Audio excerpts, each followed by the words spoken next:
autant lancer la vidéo pour montrer ce que ça donne quand on a une journée où on n'a vraiment pas le temps, parce que ça arrive à tout le monde. Nous, on fait une formation qui s'appelle Je parle corse en 3 mois pour la langue corse, Je parle anglais en 3 mois pour l'anglais.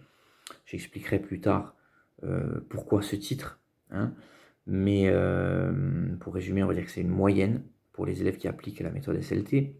Et c'est là qu'il y a souvent eu beaucoup de scepticisme par rapport au fait que 3 mois, c'est impossible d'apprendre une langue en 3 mois, qu'il faut des années, il faut être né dans la langue, il faut que les 2 parents parlent la langue depuis petit pour pouvoir maîtriser une langue. Parmi ceux qui ont réussi à le faire, les bilingues, trilingues, polyglottes, les gens qui ont 2 cultures tout simplement, qui parlent plusieurs langues, le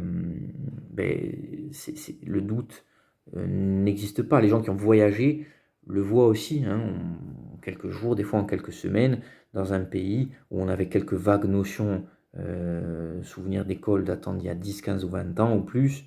Selon ce qu'on fait dans le pays, le temps qu'on y reste, en moins de 3 mois, on arrive à bien se débrouiller. Mais sans rentrer dans les détails de la méthode, parce que c'est pas l'objet de la vidéo, quand on dit 3 mois, il ne s'agit pas de faire juste 1 heure par semaine pendant les 12 ou 13 semaines, évidemment. Quand on dit 3 mois, c'est 90 jours de pratique. 90 jours de pratique, on va dire en moyenne entre 90 et 100 jours. Donc, celui qui fait 1 jour sur 2, ça va décaler. Ça peut faire 5-6 mois. Et c'est ce qu'on dit aux élèves, de ne pas se mettre de pression, il n'y a pas de souci. Moi, par exemple, quand je me suis remis au russe à essayer d'en faire tous les jours, c'était au mois de mars, j'ai dépassé maintenant, justement, les 3 mois depuis quelques jours, sans avoir fait tous les jours la pratique efficace qu'il aurait fallu faire et suffisamment longtemps. Il y a eu des jours où j'ai absolument, je dirais, rien fait. C'est pas vraiment rien fait parce que j'ai quand même réussi à garder le contact avec la langue, au moins au travers de quelques chansons de ma playlist le matin. Je les ai vraiment intégrées dans mon quotidien, quoi qu'il arrive. Mais le but, c'était pas de me mettre la pression, principalement de réussir avant la fin du 3e mois. C'était d'abord de mettre en place cette pratique, de me réhabituer, de progresser, de voir jusqu'où je pouvais aller. Et si ça devait durer 3, 4, 5, 6 mois, c'est pas grave, parce que de toute façon, c'est un objectif que j'avais depuis longtemps et que j'avais jamais eu le temps d'en faire autant pendant aussi longtemps. Donc je suis déjà très content de ce que j'ai fait. Et si je devais l'arrêter pour différentes raisons, ça peut être souvent c'était le travail qui a fait que je passais tellement de temps à enseigner que je n'en avais pas assez pour moi apprendre les langues que je voulais. Mais aujourd'hui, grâce à ce challenge alsacien, justement, je vais pouvoir, je me rends compte on peut obtenir des résultats, on peut se lancer par plaisir sans se mettre la pression justement du résultat. On peut apprécier ce qu'on fait, c'est l'essentiel, et c'est ce qui m'est arrivé pour le russe, et c'est ce qui m'arrive aujourd'hui pour l'alsacien, qui me donne envie de...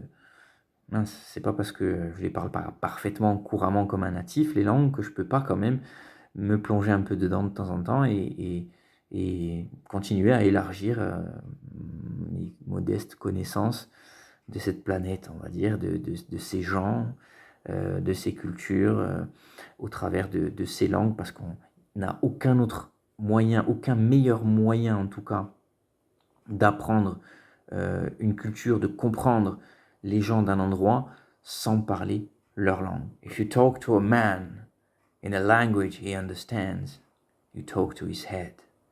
If you talk to a man in his language, you talk to his heart. Vadi raga, dopo sta bella frase che non è mica mia, chi proverà di un di giorni a traducere in corso, può dare un'idea di un filmetto, di dare più onore a un po' di persone come sto mono, tamantomo che dera, Madiba, scusetti, Nelson Rolihlahla Mandela. Je ne sais pas si j'ai la bonne prononciation, mais en tout cas, c'est toujours un plaisir d'essayer pour moi de comprendre, de prononcer, de m'adapter et d'élargir comme ça de temps en temps les limites de nos frontières à nous. Non, je voulais montrer le tableau, mais j'ai plus la carte, puisque nous, on vient d'une île et que forcément, la notion de frontière, de limite du territoire, depuis des millénaires, depuis que la Corse est peuplée, ça n'a pas le même sens que si on est sur le continent. Voilà. Vi ringrazio di nuovo, merci, us Corsica, e vi dico a presto.